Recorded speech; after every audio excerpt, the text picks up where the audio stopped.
forte, porque Ele é digno. Oh, glória a Deus. Aleluia. Eu quero cumprimentar a família que Jesus me deu com a paz do Senhor, amém? Amém. Esse amém foi para mim, um amém para Jesus agora, amém? Amém. Oh, glória a Deus. Glória a Deus, meus queridos. Um bom dia a todos. Quero dizer que eu estou muito feliz por esta oportunidade de estar juntamente com os irmãos para meditar na palavra do Senhor, palavra que é viva, que é eficaz, que é lâmpada para os meus pés e luz para o nosso caminho, amém? Queridos, este é o primeiro culto do mês de maio e nós temos um tema para o mês que é: o fogo do Espírito Santo irá me consumir e eu serei instrumento de avivamento para esta geração, amém? Quantos aqui são instrumentos do Senhor para esta geração? Quantos aqui são instrumentos do Senhor para esta geração? Só os instrumentos do Senhor. Dê um brado de glória a Deus ao Senhor nesta manhã. Glória a Deus.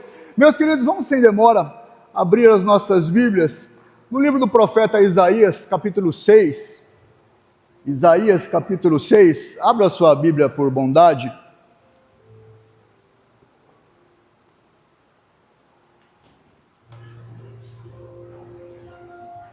Eu confesso que eu já estava com essa palavra meditando há algum tempo. Eu disse ao Senhor, quando eu tiver uma oportunidade, eu quero ministrá-la e trazer esse rico alimento para os seus filhos. E eu rogo ao Senhor que ele seja um alimento sólido, um alimento nutritivo, e venha abençoar a cada um de nós. Livro do profeta Isaías, capítulo 6, versículo 1 a seguir. Todos encontraram? Diga amém. Amém. Glória a Deus. Diz assim a palavra do Senhor: no ano em que o rei Uzias morreu, eu vi também o Senhor assentado sobre um trono alto e exaltado, e o seu séquito enchia o templo. Acima estavam os serafins, cada um tinha 6 asas, com 2 cobriam a sua face, e com 2 cobriam os seus pés, e com 2 voavam. E um clamava ao outro e dizia: Santo, Santo, Santo é o Senhor dos exércitos, toda a terra está cheia da tua glória. E os umbrais da porta moveram-se à voz do que clamava, e a casa se encheu de fumaça. Então disse eu: ai de mim, porque eu estou arruinado, porque sou um homem de lábios impuros e habito no meio de um povo de impuros lábios, porque meus olhos têm visto o Rei, o Senhor dos exércitos. Então voou um dos serafins em minha direção, tendo uma brasa viva em sua mão, a qual ele tinha tirado do altar com uma tenaz. E ele colocou sobre a minha boca e disse: veja, isto tocou teus lábios, e tua iniquidade é removida, e teu pecado purificado. Também eu ouvi a voz do Senhor dizendo: quem irei eu enviar? E quem irá por nós? Então disse eu: aqui estou eu, envia-me. E você diz amém. Feche seus olhos por um momento. Senhor nosso Deus, nosso Pai, nosso Deus santo e justo, em nome de Jesus, nos colocamos, ó Pai, agradecidos em Tua santa presença, Pai, nesta manhã de louvor e adoração ao Teu santo nome, Pai. E nós nos colocamos, ó Pai, como um exército, Senhor, em prontidão, Senhor. Um exército, Pai, postos, meu Pai, para ouvir as estratégias, para ouvir, Senhor, as ordenanças da nossa batalha. Portanto, Pai, nesta manhã, fala conosco, Senhor. Pai, envia, Senhor, uma palavra no qual nós possamos ser confrontados, ó Pai. Traz, Senhor, uma palavra, Pai, que venha alimentar as nossas almas, ó Pai. Traz, Senhor, algo, Pai, que venha nutrir, Senhor, o nosso ser, Pai Santo. Ah, Deus, em nome de Jesus, abra, Senhor, a porta da palavra. Leva, Senhor, o nosso pensamento cativo, Senhor, a Tua palavra, Senhor. Palavra esta, Pai, que é martelo, que esmiuça a penha, palavra que era lâmpada para os meus pés e luz para o meu caminho, Senhor, palavra que é o nosso alimento, Pai querido. Senhor, portanto, o Senhor fala, Senhor, porque nós, teus filhos, ó Pai, estamos com os ouvidos atentos, ó Pai, a tua voz ecoar sobre este lugar.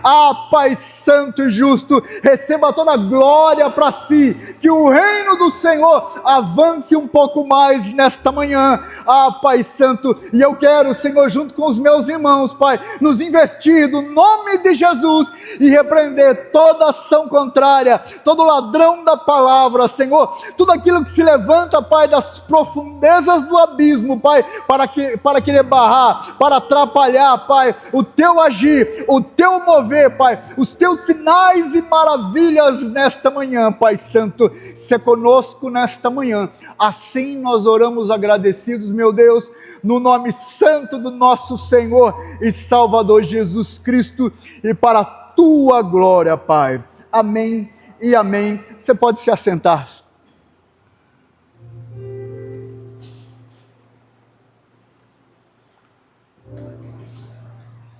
Queridos irmãos, no Japão, no século 17, uma província chamada Bizen,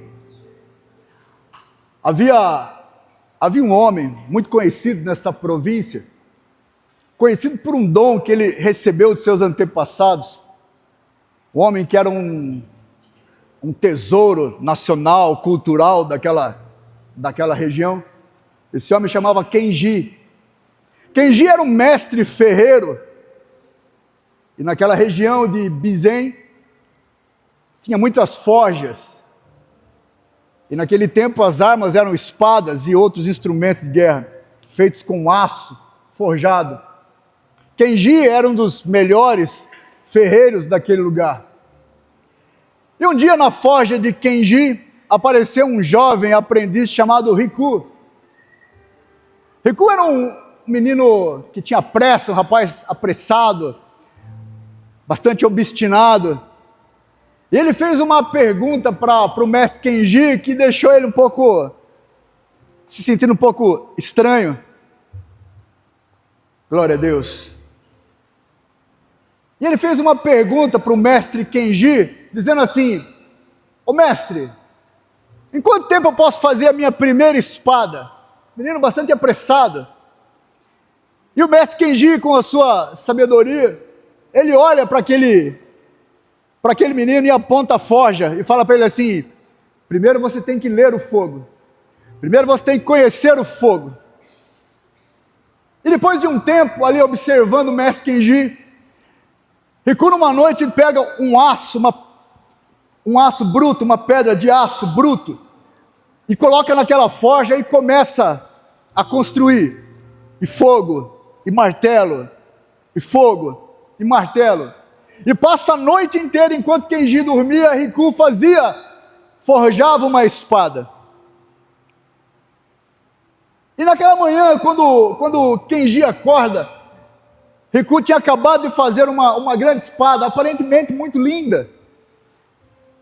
E Riku leva essa espada para Kenji analisar, para ele avaliar o trabalho que ele tinha feito.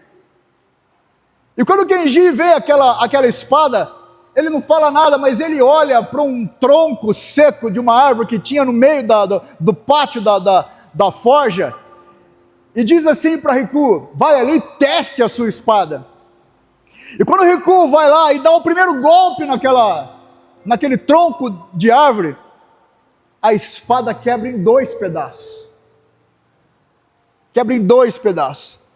O jovem aprendiz desesperado, sem saber o que fazer, olha para os pedaços da espada no chão e olha para o mestre e olha para aqueles pedaços no chão.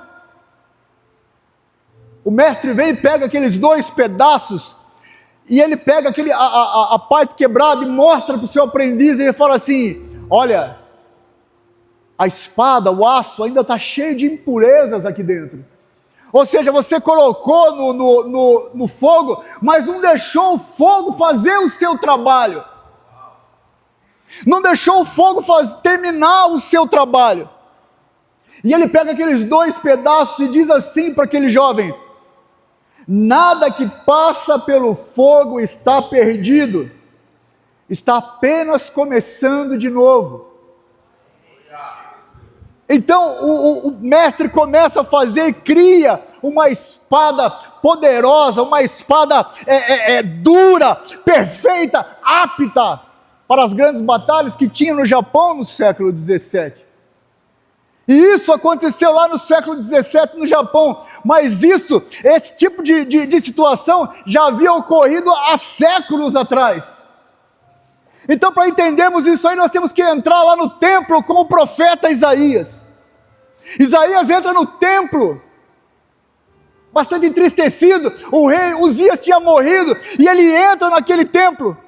E quando ele entra naquele templo, ele diz que ele vê o Senhor assentado num trono, num alto e sublime trono. E ele fala que a orla do seu manto enchia aquele lugar.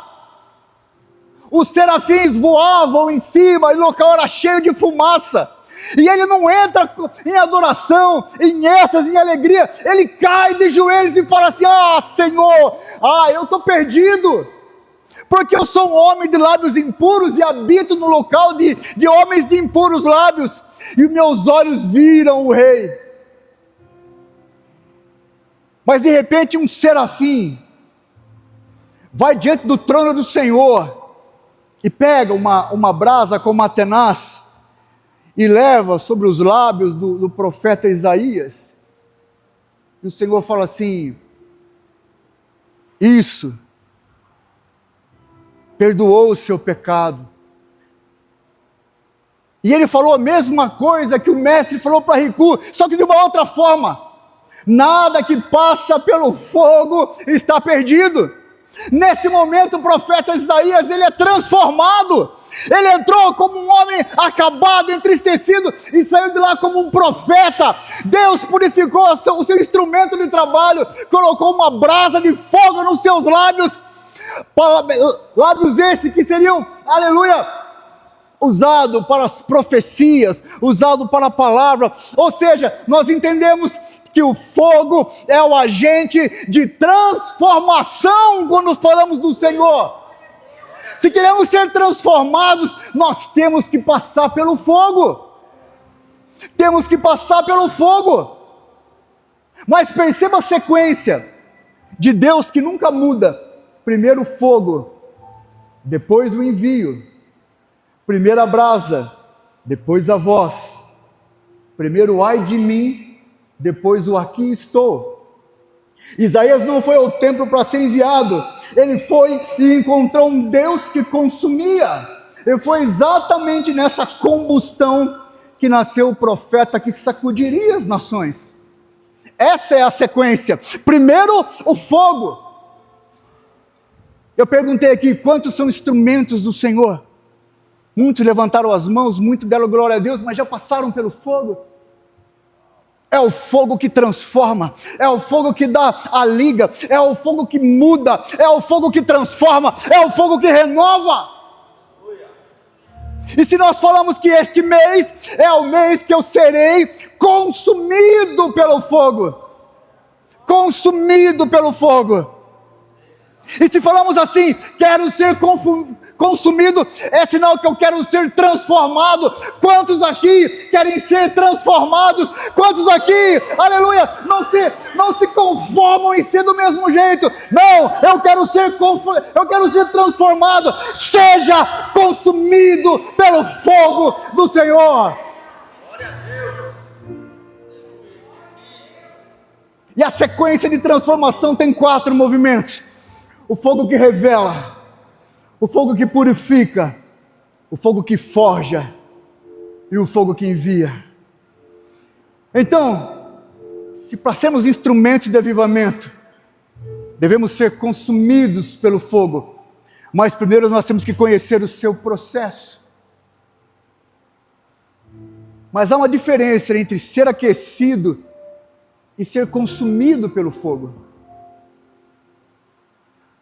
No país de Gales tinha um homem chamado Evan Robert. Esse homem certa vez era um jovem, trabalhador das minas de carvão. Esse jovem disse assim: Senhor, me dobra. Senhor, me dobra. O que ele estava dizendo? Senhor, eu quero ser consumido. Eu quero ser consumido. E Deus atendeu aquele homem. E começou a ter um avivamento no país de Gales, que é um dos países que compõem o Reino Unido.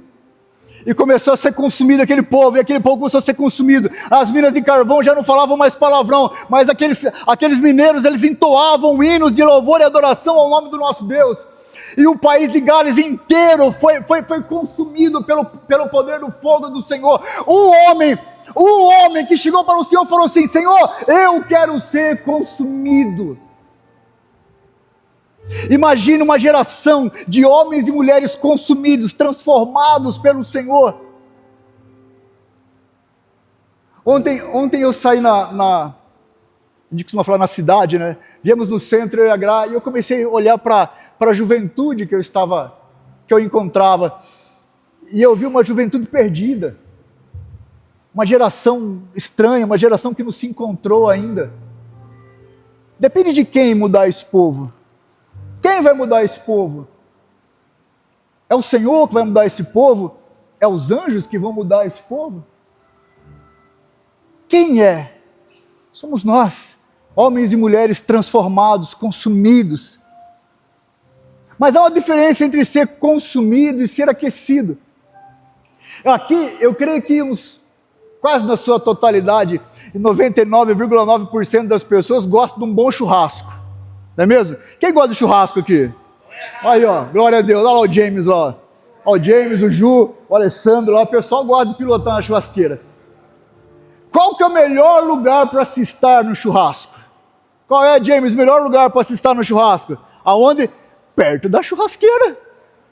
Do ladinho do churrasqueiro ali, né? Ali você pode sentir o calorzinho da churrasqueira, comer, né? Encher a pancinha. Mas quando você se sacia, você vai embora para sua casa, e aquele fogo da churrasqueira, ele só te aqueceu. Ele só te aqueceu, ele não te transformou.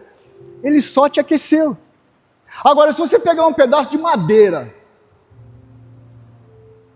imagine você jogar um pedaço de madeira dentro dessa mesma churrasqueira.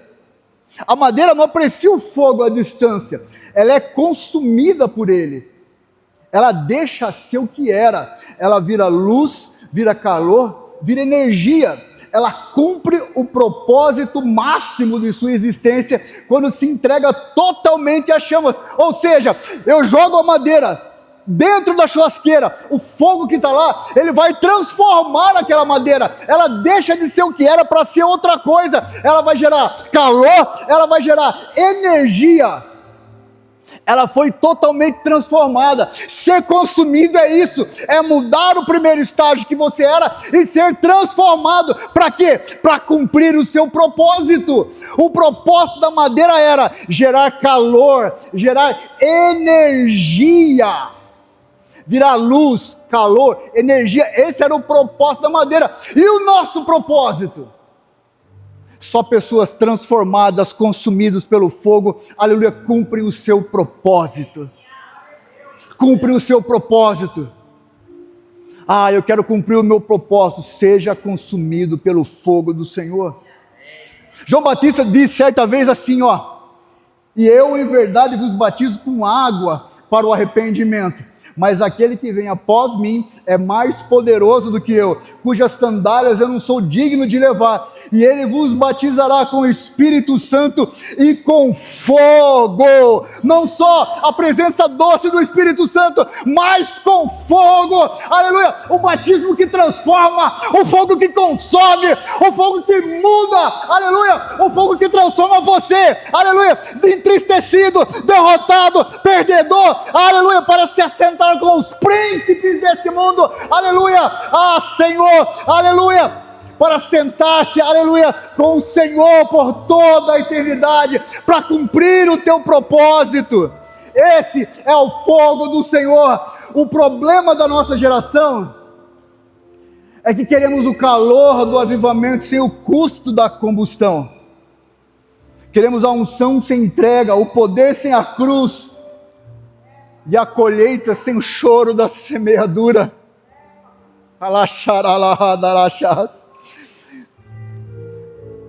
Oh, aleluia! Quando o profeta Isaías entra dentro daquele templo, a primeira reação dele não foi euforia, mas foi terror. Imagine você entrar num templo, eu não sei o que ele ia fazer lá dentro, mas ele entra entristecido, derrotado, aleluia, tudo que ele imaginava estava andando para trás, mas ele chega e fala assim, ele vê o Senhor assentado no trono, aquela imagem maravilhosa, e ele fala assim, então disse eu, ai de mim, pois eu estou perdido, porque sou um homem de lábios impuros, e habito no meio de um povo de impuros lábios, e meus olhos viram o Rei, o Senhor dos exércitos. Nesse momento ele cai de joelhos, e o fogo começa a mostrar as impurezas que tinha dentro do profeta Isaías, da mesma forma que aquela espada, cheia de impureza lá dentro, o fogo mostrou para Isaías quem ele era. Ele entra, e na presença do Senhor, ele começou a ver quem ele era na verdade, e aquela brasa de fogo purificou Isaías. Isaías, a partir daquele momento, era um homem diferente, era um homem transformado, apto para cumprir o seu propósito. E o serafim vem e coloca uma brasa, não um perfume suave, não uma experiência confortável, uma brasa quente tirada diretamente do altar. Ela tocou o ponto mais vulnerável de Isaías, os lábios, o lugar de onde saíam suas palavras, suas promessas, suas limitações, e foi esse o toque de fogo que o preparou para ouvir: a quem enviarei? O fogo sempre precede o envio. Ou seja, Deus transformou o profeta Isaías naquele momento. Ele deixou de ser aquele homem que era, virou um novo homem, e o Senhor fala assim para ele: e agora? Quem que eu vou enviar? Quem há de ir por nós? O profeta Isaías, totalmente mudado, transformado, consumido, diz assim: eu estou aqui, envia-me a mim. Quantos aqui hoje podem falar: Senhor, envia-me a mim, Senhor, envia-me a mim, Senhor? Oh, aleluia! A nossa cidade precisa de nós consumidos, nossa família precisa de nós consumidos, nosso bairro, nossa família, nosso trabalho, nossa vizinhança, todos precisam de nós consumidos.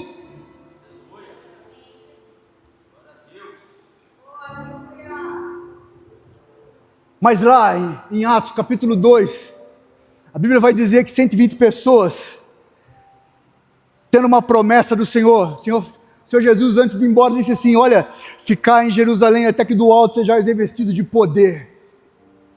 E eles estão lá orando, 10 dias ali orando. O que eles estavam buscando? Poder. A palavra poder aqui no grego é dynamis ou dunamis, poder real, ativo, explosivo e sobrenatural. A capacidade divina que produz transformação e capacita para agir além das limitações humanas. Não se trata apenas de autoridade ou influência, mas da própria força de Deus operando no homem. Contudo, esse poder não veio substituir a rendição, veio para revestir aqueles que haviam se rendido. Ou seja, para ter fogo tem que se render, para ter fogo tem que ter joelho no chão, tem que estar sob o senhorio do Senhor. Aquelas pessoas estavam lá, dobradas, prostradas, buscando o Senhor, até que do alto foram revestidos de poder. O poder que em grego é dunamis, significa explosão, significa dinâmico, forte, aleluia, e eles foram transformados. Nós conhecemos a história de Pedro, quando Jesus estava no Getsêmani, foram prender Jesus, Pedro deu uma espadada na orelha do auxiliar do sumo sacerdote, arrancou a orelha do homem fora. Pedro negou Jesus, Pedro era rústico, Pedro era bruto. Só que nesse momento, o povo vê aquele monte de gente falando em língua diferente, uns ouviam eles falarem na sua própria língua, tinha gente de todas as nações ali, e foi aquele ré de Jeová, o povo tudo falando em língua lá, aí o povo falou assim: esses caras estão tudo bêbados. E Pedro, depois daquele revestimento, depois daquele consumo, de ser consumido pelo fogo do Espírito Santo, levanta e fala assim: olha, esse povo aqui não está bêbado não, como vocês estão achando. Isso aqui é a promessa do profeta lá atrás, promessa do profeta Joel, que prometeu que toda a carne seria revestida, toda a carne receberia o fogo do Senhor. E Pedro foi mudado a tal ponto de começar uma pregação, de começar uma ministração ali, que 3.000 almas se converteram ao Senhor. 3.000 almas.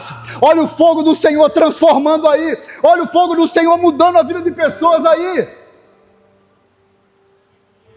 E aí fica a pergunta: o que você quer? Ser aquecido ou ser consumido? Ser aquecido? Ser aquecido de domingo, na segunda-feira já está gelado de novo.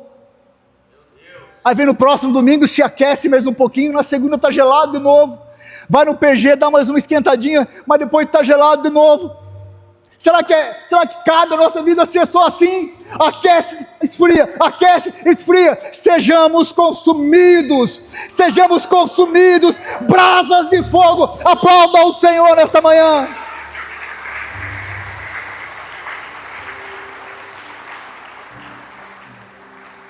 Glória a Deus. Só que é o seguinte, para ser consumido a gente tem que entender como é que funciona o fogo. Não foi o que o mestre Kendi falou para o seu aprendiz? Vai lá ler o fogo, vai lá conhecer sobre o fogo. Queridos, em 1994, eu fiz a academia de soldados da Polícia Militar. Dentre todas as disciplinas que a gente tinha lá, eu tive uma disciplina de bombeiro. A gente tinha que entender como é que os bombeiros trabalham. E numa daquelas aulas eu aprendi uma coisa chamada triângulo do fogo. Triângulo do fogo. Para que exista fogo, tem que ter 3 elementos, tem que cumprir 3 elementos, que são combustível, comburente, calor. Ou seja, para ter fogo tem que ter combustível. O que é combustível? Combustível é aquilo que queima. A madeira, combustível. Gasolina, combustível. Combustível, comburente. O que é comburente? Comburente é o oxigênio, é o ambiente, é o oxigênio. E calor? Calor é a energia que aquece os outros 2 elementos para que haja fogo. Quem fez ciências no primário já colocou um copo em cima de uma vela. A vela fica sem oxigênio, apaga. Ou seja, para que tenha fogo, tem que ter 3 elementos: combustível, comburente e calor. Se não tiver esses 3, não tem fogo. E se tirar um desses 3, o fogo se apaga. Então, eu estava estudando sobre o fogo, eu entendi que o fogo espiritual também tem o seu triângulo do fogo. O fogo espiritual também tem, porque o fogo espiritual também possui o seu triângulo. Quando olhamos ao redor, vemos cristãos apagados, mornos. Não é mistério isso aí, é diagnóstico. Às vezes você vê a pessoa lá desanimada, triste. Está faltando um elemento. Ou está faltando combustível, ou está faltando comburente. Mas quais são? O combustível, o que é o combustível para nós? O combustível para nós, aquilo que queima, é a palavra de Deus. O combustível é o material que sustenta o fogo. Então, o combustível para o cristão é a palavra de Deus. Ou seja, quanto mais você se entrega à palavra de Deus, quanto mais você lê a palavra de Deus, quanto mais você examina as Escrituras, mais combustível para queimar você tem. Ou seja, quanto mais eu me alimento disso aqui, quanto mais eu como isso aqui, quanto mais eu dou atenção para isso aqui, mais alimentado eu fico e mais combustível, mais lenha, mais madeira eu tenho para queimar. Ou seja, isso aqui é o nosso combustível. Quando Jesus morreu e foi sepultado, a Bíblia vai dizer, lá em Lucas capítulo 24, 13 a seguir, vai dizer assim que 2 discípulos estavam voltando para Emaús. Afinal, a esperança deles tinha morrido. Sem compreender o que Jesus ensinava, eles pegaram e começaram a ir embora. Estavam voltando para Emaús. Estavam indo embora, entristecido, voltando para Emaús. Mas de repente, Jesus, ressurreto, vai do lado deles e começa a conversar com eles. E conversa, daqui a pouco Jesus vai embora, e eles param e pensam, e um fala assim para o outro: porventura não ardia em nosso coração, quando pelo caminho nos falava e quando nos abriu as Escrituras. Ou seja, Jesus pregava a palavra para eles, queimava o coração dessas pessoas. Queima o coração dessas pessoas. Será que ainda queima no seu coração quando você lê a palavra? Você sente alguma coisa quando você lê a palavra? Quando você ouve pregações aqui que vêm deste altar, queima ainda o seu coração? Você ainda é alimentado pela palavra? Ainda aumenta a sua fé quando você ouve a palavra? Quando você lê a palavra, ainda queima o seu coração? Queima o seu coração ainda quando você tem acesso à palavra? Será que você tem o que queimar nesta manhã?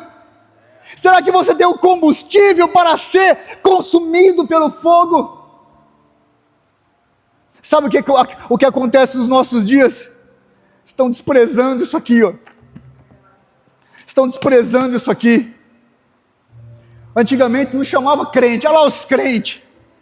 Tem regiões do Brasil que chamavam os crentes de Bíblia. Ó Bíblia! Porque viviam com esse livro debaixo do braço. Não desgrudava por nada nesse livro.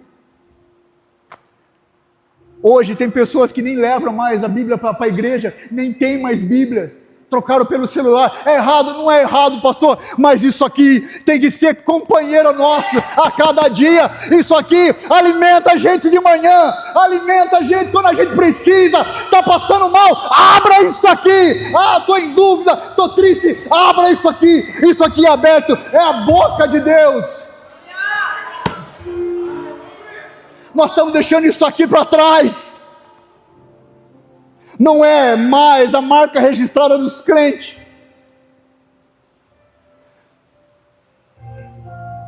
Isso aqui é o combustível, é o que queima nas nossas vidas. Os dois discípulos indo para o caminho de Emaús, 2 homens frios, sem entender o que tinha acontecido, a esperança tinha acabado. Mas Jesus vem e expõe as Escrituras para eles, começa a arder o coração. Lê lá, a Bíblia diz que eles mudaram, aquilo começou a queimar dentro deles. Eles falaram assim: não, vamos voltar. Voltaram para Jerusalém e começaram a pregar Jesus. Mudou a vida deles. Isso aqui é o nosso alimento, é o nosso combustível. Volte-se para as Escrituras. Volte para as Escrituras.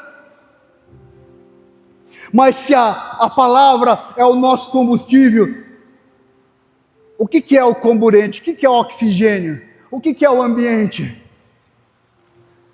O comburente é o oxigênio, que é o ambiente apropriado, o elemento invisível que sustenta a combustão. Você pode até ter combustível e calor, mas sem o oxigênio, o fogo sufoca. Da mesma forma, a oração e a adoração são o oxigênio do fogo espiritual. São invisíveis aos olhos humanos, mas sem elas, tudo apaga. Sem oração, sem adoração, tudo apaga. Não há fogo, e se há, apaga. Nós gostamos muito de Atos capítulo 2, que para mim foi o início da igreja, quando desce o Espírito Santo. Agora veja o triângulo do fogo lá no cenáculo, 120 pessoas, 10 dias, se prostraram, orando, buscando o Senhor, adorando o Senhor, buscando o Senhor, adorando o Senhor, louvando o Senhor. 10 dias se prostraram na presença do Senhor. O que eles estavam fazendo? Saturando o ambiente de combustível, de comburente, saturando aquele ambiente. Eles eram homens que viviam com o Senhor, homens e mulheres que viviam com o Senhor, cheios da palavra do Senhor, cheios de combustível para queimar. Aí eles estavam lá 10 dias saturando o ambiente de oração e adoração. 10 dias saturando, aquele ambiente estava cheio de oxigênio, que é a oração e a adoração. O que aconteceu? Vem a terceira parte do nosso triângulo, o calor. O que é o calor? O calor é a energia que começa a combustão. Ela aquece o material e o material começa a pegar fogo. Então, lá no cenáculo, eles buscando poder, conforme a promessa do Senhor, prostrados na presença do Senhor, homens cheios do que queimar, homens e mulheres cheios do que queimar, saturando aquele ambiente de louvor e adoração e oração, aquele ambiente saturado. O que aconteceu? Deus deu uma faísca, BUM! Aquele ambiente foi tomado por aquele fogo que desceu e encheu aqueles discípulos, encheu de forma que eles começaram a falar em outras línguas, conforme o Espírito lhes concedia que falassem. E qual é a diferença daquele lugar para esse lugar? Qual é a diferença? Nenhuma. Mas será que nós temos o que queimar? Será que nós temos o que queimar? E será que nós estamos saturando esse ambiente de louvor, adoração e oração? Porque o Senhor, a vontade do Senhor é trazer aquela faísca para este lugar. O que o Senhor precisa? Que nós saturemos este lugar de adoração, de louvor e de adoração. Porque se nós saturarmos este lugar de oração e de louvor e adoração, o Senhor, aquele mesmo poder, dunamis, explosivo, dinâmico, será sobre nós, nos encherá e nos consumirá. Espiritualmente, o calor é a presença ativa, soberana do Espírito Santo. Nós não geramos esse calor, nós recebemos. Então o que nós podemos gerar? O combustível e o comburente, ou seja, palavra de Deus, alimentados pela palavra e saturando de adoração, de louvor, de oração. E o Senhor, olha aqui, Jesus diz: e eu rogarei ao Pai, e Ele vos dará outro Consolador, para que fique convosco para sempre, o Espírito de verdade que o mundo não pode conhecer, porque não vê nem o conhece, mas vós os conheceis, porque habita convosco e estará em vós. Ou seja, o calor, quem manda é o Senhor. A terceira parte do triângulo, quem manda é Deus. Qual que é a nossa parte? Ser cheio da palavra do Senhor, e buscar oração, buscar o Senhor em louvor e adoração. Eu creio que se fizermos isso, todos os domingos serão explosivos nesse lugar. A gente vai ver curas, a gente vai ver sinais e maravilhas. Vamos fazer nossa parte. Vamos entrar nesse lugar em reverência e encher isso aqui de louvor, adoração e oração. Lá em casa, vamos consumir isso aqui. Vamos abastecer o nosso tanquinho desse combustível aqui. Agora faz aí um diagnóstico da sua vida. Como é que você está? Você está consumido? Você está cheio de fogo? Verifica aí se os três lados do triângulo da sua vida. Como é que está o combustível da palavra?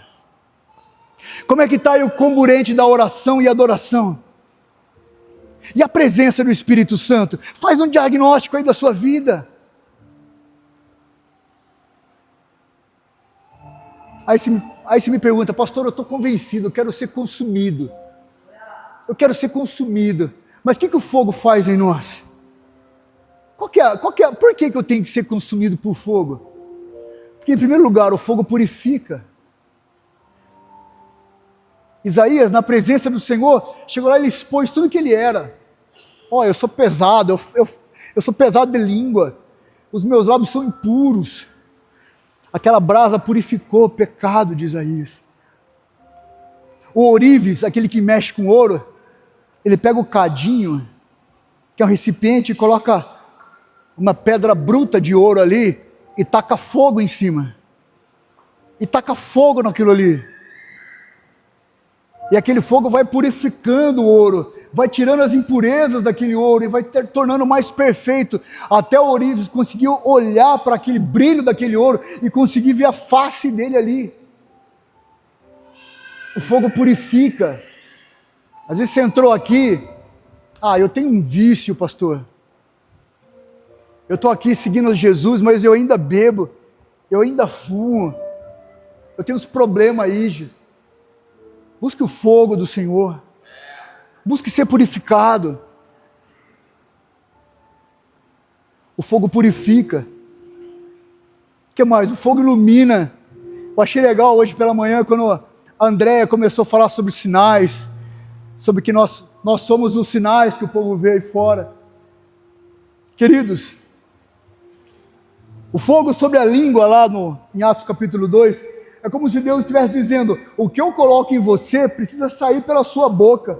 O Espírito Santo não veio para encher apenas experiência interior, veio para que os que foram tocados se tornassem portadores da luz. Uma vela não guarda sua chama para si mesmo, ela existe para iluminar o ambiente ao redor. Ou seja, o fogo ilumina, ou seja, ele transforma você em luz. Lembra lá escrito em Mateus, vós sois a luz do mundo, é você que tem que iluminar. Nós fomos chamados para ser faróis, é nós que damos a direção, é nós que guiamos. Por quê? Porque em nós habita a luz do Senhor. Você é luz, aplauda o Senhor.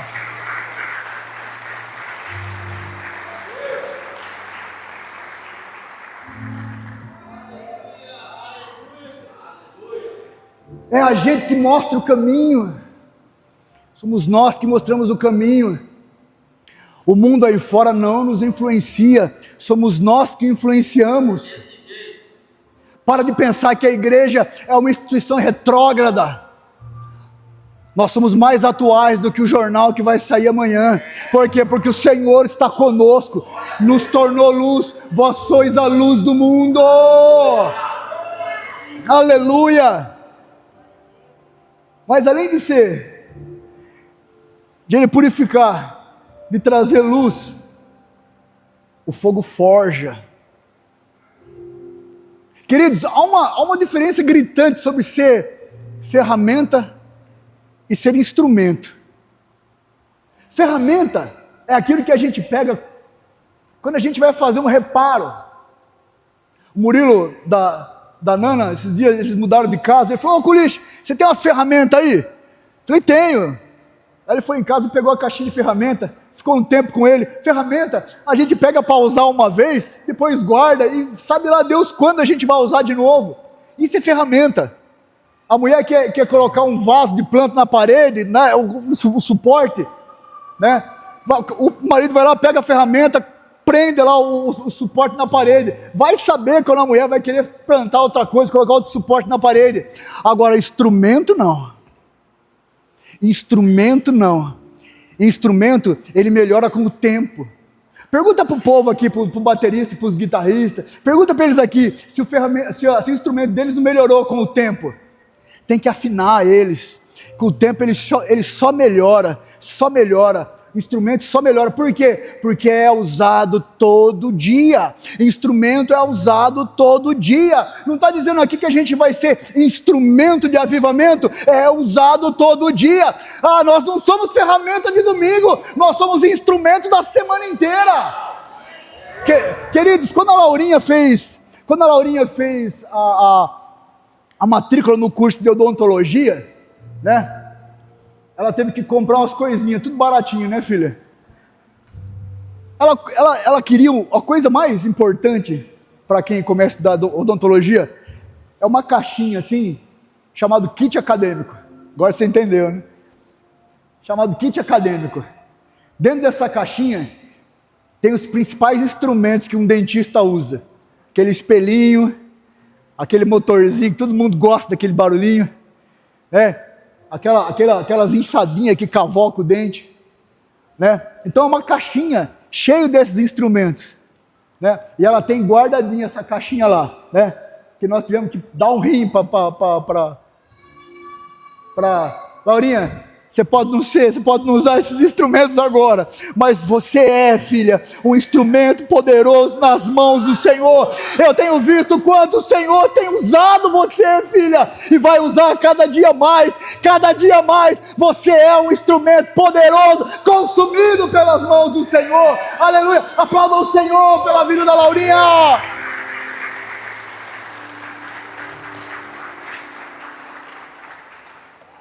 Mas deixa eu falar uma coisa para você, para que serve o instrumento se ele fica guardado na caixa? Qual que é a função de um instrumento guardado na caixa? Dentro da caixa fechado, guardado em cima do guarda-roupa. Qual que é? Absolutamente nenhuma. nenhum dente extraído, nenhuma dor de dente sarada, nada, nada, nada. O Senhor quer usar aqueles instrumentos, aleluia, que querem sair da caixa. Sai da caixa, meu irmão, sai da caixa, meu irmão. Deus quer usar você poderosamente nesta terra, para esta geração, mas somente aqueles que, aleluia, que aceitarem a sair da caixa. Sai da caixa, meu irmão, fique disponível, fique disponível. A Laurinha pode não estar usando os instrumentos de dentista dela, mas segundo a profecia da pastora, isso aí é pouco tempo, filha, é pouco tempo. Ela pode não estar usando esses instrumentos, mas que o Senhor tem feito ela de instrumento nas mãos dele. Comanda um PG, toda segunda-feira está ministrando a palavra lá para as pessoas. Sai da caixa, meu irmão, sai da caixa, meu irmão.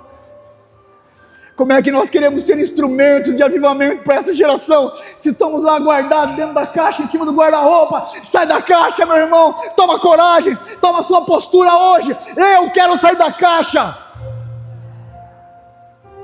Se coloque para hospedar um PG, põe a sua casa à disposição do Senhor. Olha, pastor, eu quero ter um PG na minha casa. Toma posição, quero ser líder de um PG, quero trabalhar para Jesus, quero ser instrumento, quero lavar banheiro, quero vir aqui louvar, quero tocar, quero pregar. Se coloque na posição do Senhor, seja instrumento, mas saia da caixa, meu irmão. Deus não quer usar você como ferramenta de domingo. Saia da caixa, meu irmão, seja um instrumento lá para a sua família.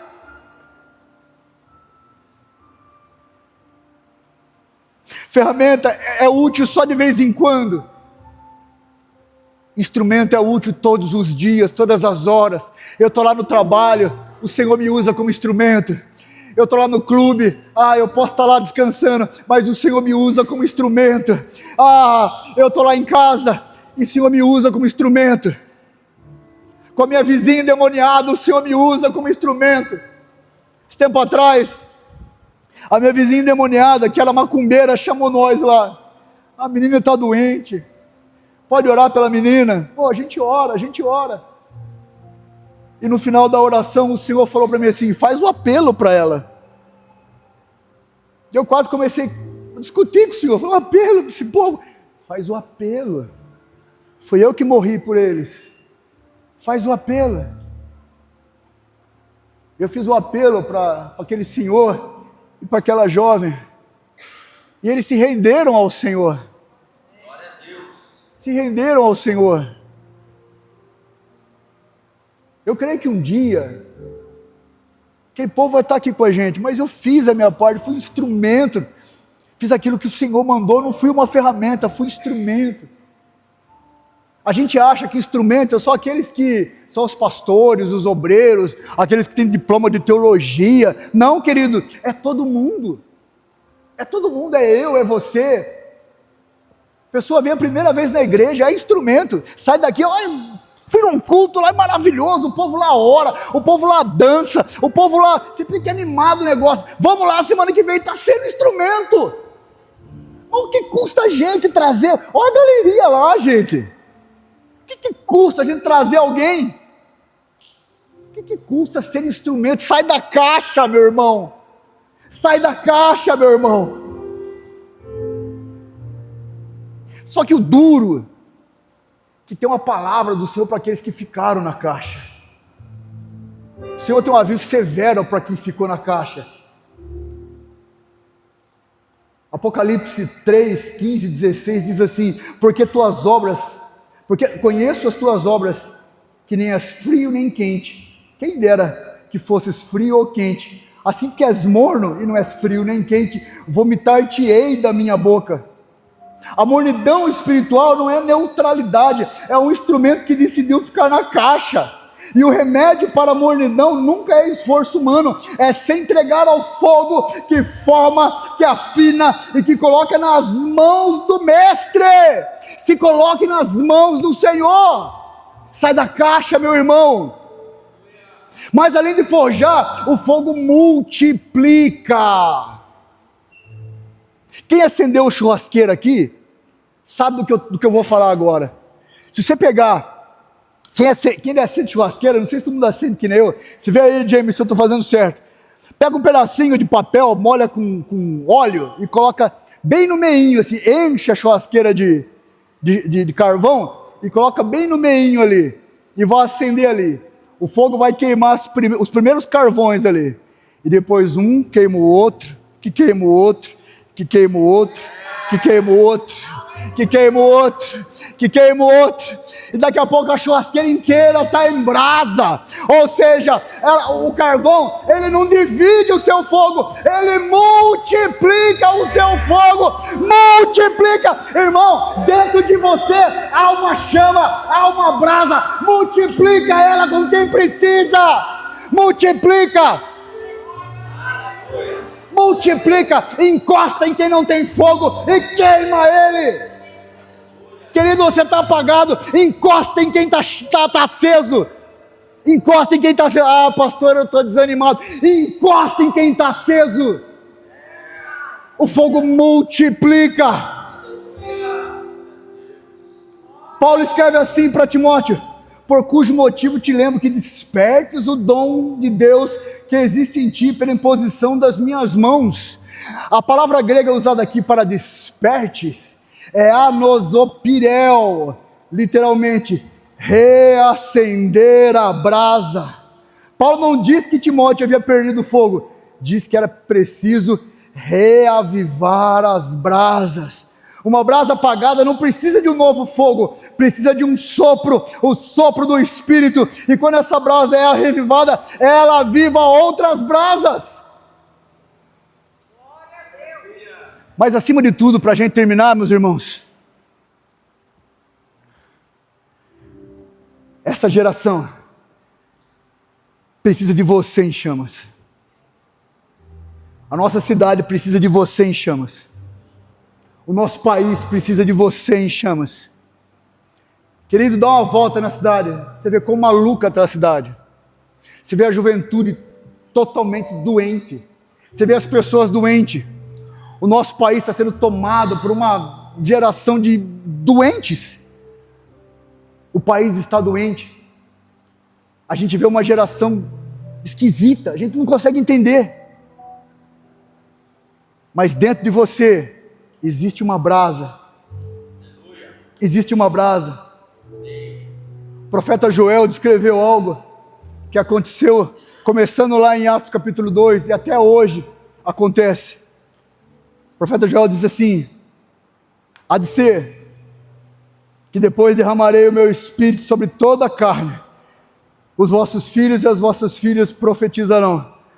Os vossos velhos terão sonhos. Os vossos jovens terão visões.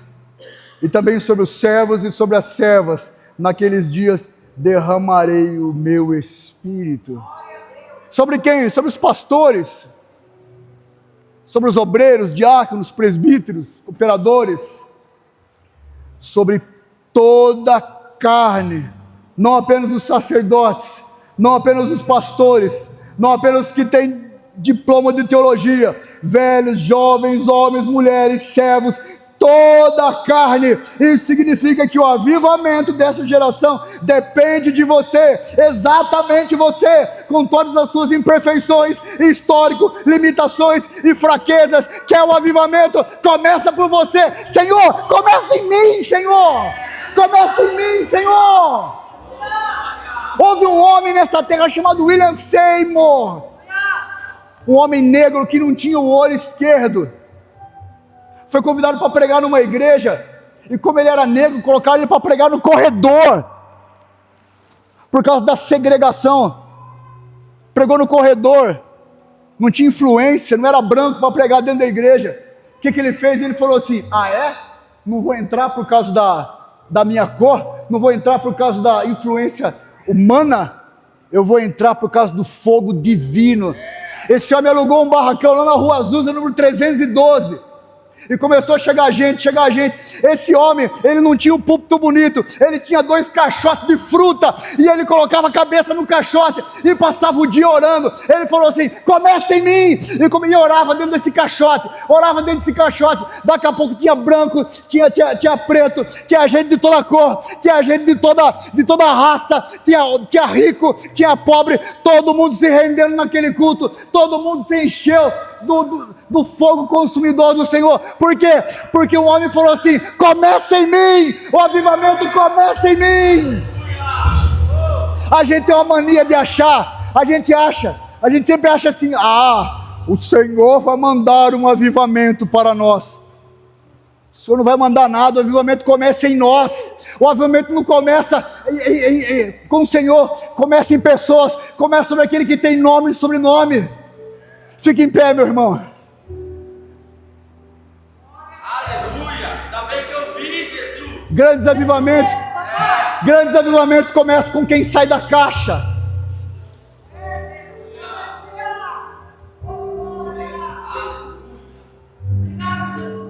Aleluia! Glória a Deus. Meus irmãos, para mim terminar, feche seus olhos e pensa no kit acadêmico da Laurinha.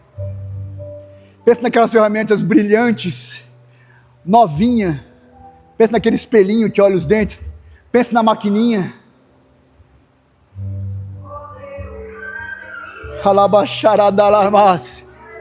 Mas dentro da caixa não cura ninguém, não arranca dente nenhum, não tira dor de dente de ninguém. Olha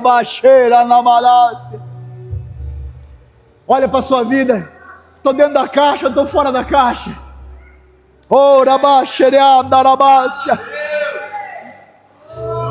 Então deixa eu perguntar uma coisa para você hoje.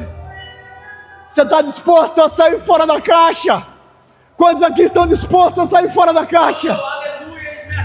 Aleluia, Saia do seu lugar e venha ser consumido pelo fogo do Senhor aqui. Saia do seu lugar, venha ser consumido pelo fogo do Senhor aqui. Pastor, eu quero ser batizado pelo Espírito